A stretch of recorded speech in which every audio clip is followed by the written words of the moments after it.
青涩蜕变，流量转实力，肖战10年征程。这一次，肖战带给我们的是一份全新的表现。《沧海船》这部剧中，肖战饰演的沧海，逐渐展现了从温文尔雅的书生到冷静睿智的权谋家的转变。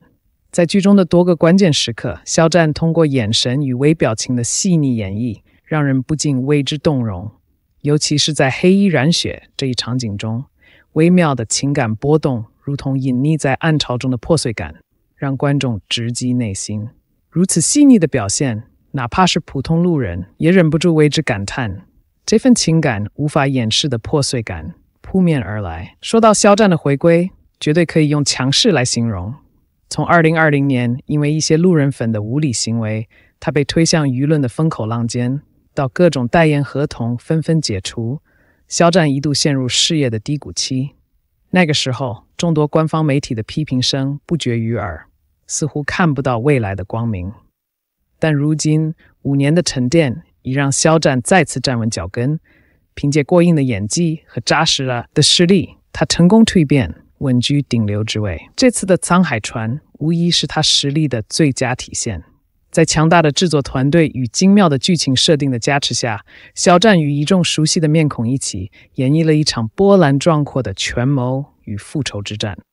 角色跨度极大，从一名充满破碎感的少年，逐渐成长为一位心机深沉的腹黑首辅。这种角色的转变，对许多演员来说都极具挑战性。然而，肖战通过布尔断地努力，将这一角色诠释得入木三分。为了塑造这一角色，他减重了15斤，学习了古代仪态，甚至对官袍的撩角角度要求精确到15度。这种对细节的极致追求，赢得了观众的高度认可，也让人对这部剧充满了期待。肖战的强势回归，不仅仅是因为他回到了观众的视野，而是他背后的不懈努力。从最初为了更好地塑造军人形象，顶着烈日暴晒，甚至皮肤脱皮，到为梦中的那片海提前3个月开始学习北京话，肖战用行动证明了自己不仅是偶像，更是靠实力立足的演员。这种执着与努力，最终在他演绎的每一个角色中得到了回报。如今，肖战的身影遍布各个领域，特别是在话剧《如梦之梦》中的表现可谓零失误，展现了他扎实的表演功底。商业价值同样稳步攀升，不仅代言的腕表在短时间内售罄，单曲光点的销售额也迅速突破1.6亿。这些成绩无不印证着肖战在多方面的成功。梦中的那片海播出期间，凭借其霸屏的表现稳居收视前3，剧情的带动效果极为明显。这一切的背后离不开肖战的努力和实力，也让许多粉丝和路人看到了他不只是凭借颜值，而是凭借深厚的演技实力才走到了今天。眼下，肖战的演艺事业正迎来新的高峰，尤其是《沧海船》和《谍报上不封顶》2部作品的双重推动，使得他在未来创造双赢局面的可能性愈发强烈。无数真爱粉都期待着他的每一个新作，期待他在舞台上不断刷新自我，带来更多的惊喜。回顾肖战的成长之路，他已成为无数奋斗中的年轻人心中的榜样。从一开始的摸索到如今的巅峰，他的道路历经波折，但终究抵达了顶点。正如粉丝们所期待的，肖战的每一步成长都在激励着我们每个人继续奋斗，走向属于自己的高峰。你相信吗？对一个人太好了，反而会被恨。《沧海传》里面，沈婉他用命换来的不是庄容颜对他的感恩珍惜，竟然是他一辈子的逃避。剧里面高明对藏海是这样分析的，他说：这就是大恩如大仇，没有人愿意背负你一生的恩情，长久无法偿还的恩情，结局不是变得心安理得，就是变成了怨恨。他讲的这个道理啊，在心理学上叫做受助者恶意，就是在通常情况下，我们认为我帮助了别人，别人会记得你的恩情，但施恩有时候呢会产生另外一种结果，就是怨恨。我想起了《月亮与6个便士》里面女主人公布兰奇，她也说过类似的一句话。她说，一个女人可以原谅一个男人对她的伤害，但是永远不能原谅他对他所做的牺牲。我之前不太明白这句话，我现在明白了。布兰奇怀上她前男友的孩子，惨遭抛弃，伤心的布兰奇，她想，这个时候呢，爱上她的另外一个男人拯救了她，并且在知道布兰奇心里没有她的情况下，跟她结婚，悉心照顾了布兰奇和她的孩子，成了一个好丈夫、好爸爸。在我们看来，她是不是应该感恩丈夫，即便他不爱？但是事实是，布兰奇很痛苦，她可以原谅前任的背叛，却不能够原谅丈夫对她做出的巨大牺牲。因为前任对她的伤害是一时的，她可以将这份感情转化为恨意，甚至遗忘，没有负担。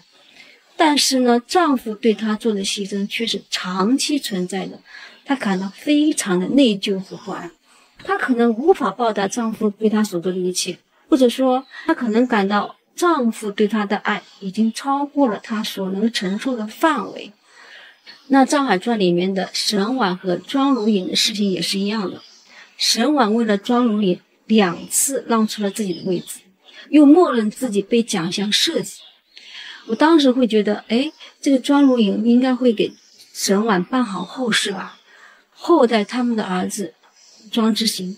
但事实是，沈婉名誉被毁，后事很潦草，儿子被晾在了一边。为什么呢？因为如果庄如影后代了沈婉母子，就代表他承认了沈婉这么大的恩情，那他就得还吧。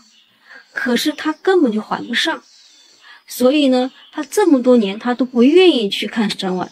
如果去看他，想到他，那就意味着他要承认沈婉对他的成全，他就要承认自己是一个辜负了沈婉的，是一个趋炎附势的卑劣之徒。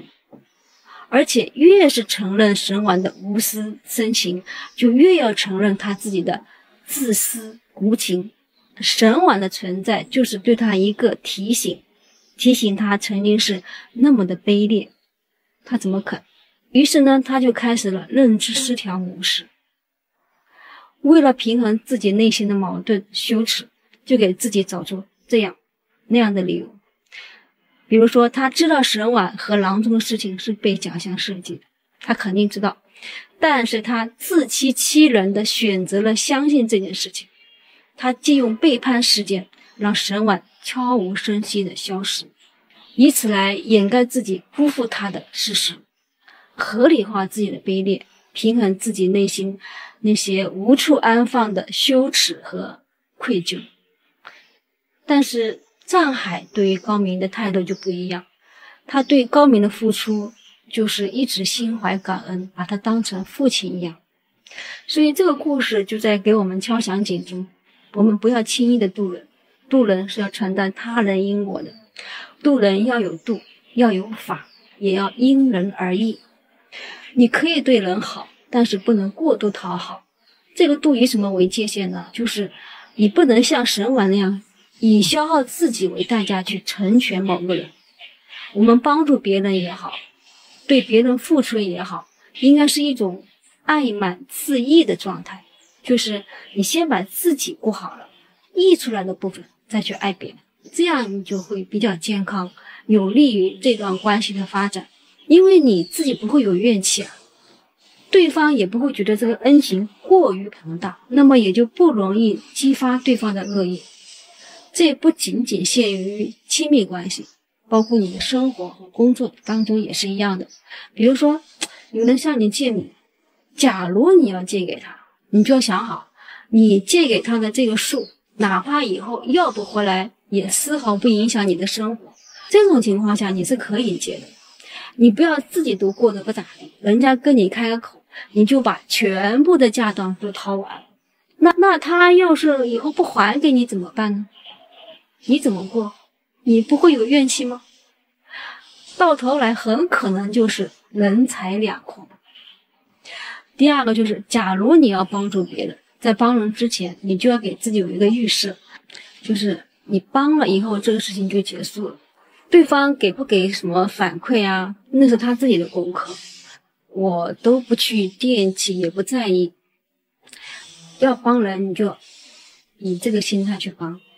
我们没有办法去预知别人的想法，只能说是做好自己。第三呢，就是我们真心待人的同时，也要预防一些人的人性。一旦发现对方有点不对劲了，你马上就停止。你有遇到过升米恩斗米仇吗？评论区里见。